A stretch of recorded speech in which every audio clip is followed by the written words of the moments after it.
Guys ये आप पे डिपेंड करता है कि आपने अपने माँ बाप की इज्जत करनी है कि नहीं।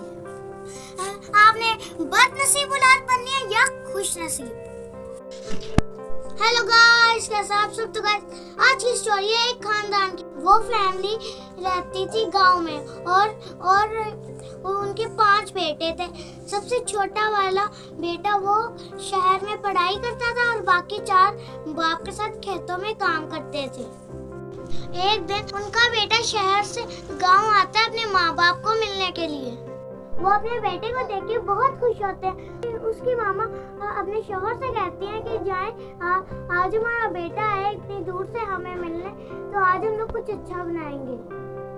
और उसका बाप बड़ा खुश होकर खुशी घर से निकलता है, पर रास्ते में एक एक्सीडेंट की वजह से उसके बाप की मौके पर ही डेथ हो जाती है।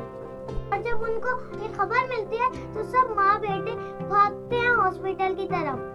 और जब उन्हें पता चलता है कि उनके बाप की डेथ हो चुकी है तो वो बड़ा दुखी होते हैं और रोते हैं। और ऐसे ही कुछ दिन बीत जाते हैं और बच्चे अपने काम के मुताबिक मसरूफ हो जाते हैं।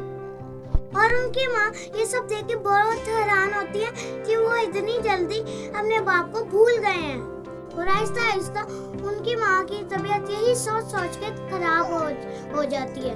और एक दिन वो अपने सबसे बड़े वाले बेटे से कहती है, बेटा मैं बहुत बीमार हूँ, मुझे हॉस्पिटल ले जाओ। तो बड़ा बेटा अपनी माँ को डांट देता है, कहता है मैं नहीं जा सकता, छोटे को कह दो। उसकी माँ ये सुनकर बहुत दुखी हो जाती है और आंखों में आंसू लिए चुप कर जाती है।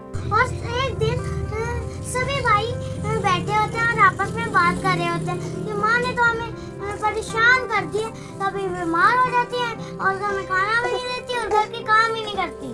और वो 5 भाई एक दूसरे से मशवरा करते हैं कि हम लोग माँ को कहीं छोड़ आते हैं हॉस्पिटल के बहाने। और वो सारे भाई प्लान के मुताबिक माँ को कहते हैं कि माँ चलो हम आपको हॉस्पिटल लेके चलते हैं। तो वो दूर एक हॉस्पिटल में जाते हैं और वहाँ पे अपनी मामा को एडमिट करा देते हैं और कहते हैं माँ यहीं पे जरा वेट करो, हम लोग आते हैं। और अपने मामा को वहाँ पे अकेला छोड़कर चले जाते हैं। तो जब डॉक्टर चेकअप के लिए आते हैं तो वो उनकी मामा को कहते हैं आपके साथ कौन है, मेडिसिन मंगवानी पड़ेंगी।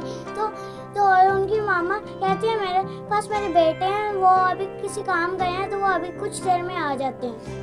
और इसी तरह इंतजार करते करते 2 दिन उसे वहीं पर निकल जाते हैं और उनकी माँ उनका इंतजार करती रहती है। और डॉक्टर फिर से राउंड के लिए आते हैं तो वो फिर से उनको पूछते हैं कि आपके बेटे अब आ गए।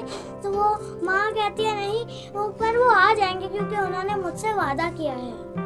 और वो बूढ़ी माँ ऐसे इंतजार करती रहती है कई दिनों कई महीने, पर उसके बेटे अभी भी वापस नहीं आए थे, पर वो अभी भी इंतजार कर रही थी।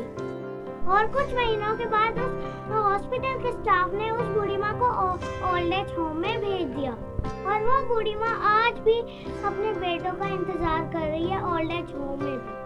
और उसे आज भी पक्का यकीन है कि उसके बेटे आएंगे उसे लेने के लिए। और ये वो बेटे हैं जिन्होंने अपने घर की बरकत को ये अपने से दूर कर दिया। क्या आप तो इन जैसे नहीं है? अगर आप ऐसा नहीं है तो बहुत अच्छी बात है। खुश नसीब है वो औलाद जिसके पास है माँ बाप, और बदनसीब वो औलाद है जो अपने माँ बाप को बोझ समझ के छोड़ देती है।